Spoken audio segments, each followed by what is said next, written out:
البحر السفن بتختفي، الطيارات بتضيع، وبعدين تكتشف اللي أخطر حاجة فيه مش اللي اتقالك زمان. أميرة صديقة القناة طلبت مني أعمل فيديو عن مثلث برمودا، إن شاء الله هيعجبك. طب مين اللي اكتشفه؟ أول واحد لفت نظر العالم لمثلث برمودا كان كاتب أمريكي سنة 1950، لكن شهرته انفجرت سنة 1964 لما صحفي جمع حوادث متفرقة وحطها في قصة واحدة مرعبة.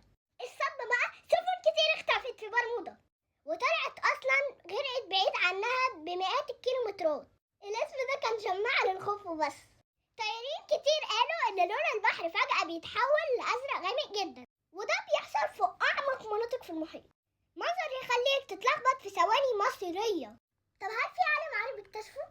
مفيش اكتشاف رسمي، لكن الرحال العرب زي المسعودي وصفوا بحوار تخدع الاتجاهات قبل العلم الحديث بقرون. المنطقة مش أكتر مكان فيه حوادث في العالم، بس المنطقة دي أشهرهم، والسبب عواصف بتتكون في دقايق وموج يوصل ل 30 متر. البوصلة هناك أحيانا بتكون صح، لكن البحارة فاكرينها بايظة عشان الشمال المغناطيسي كان مختلف عن المعتاد. خدوا بقى المعلومة القاضية، الملاحة بقت GPS، ومن ساعتها الاختفاءات الغامضة اختفت.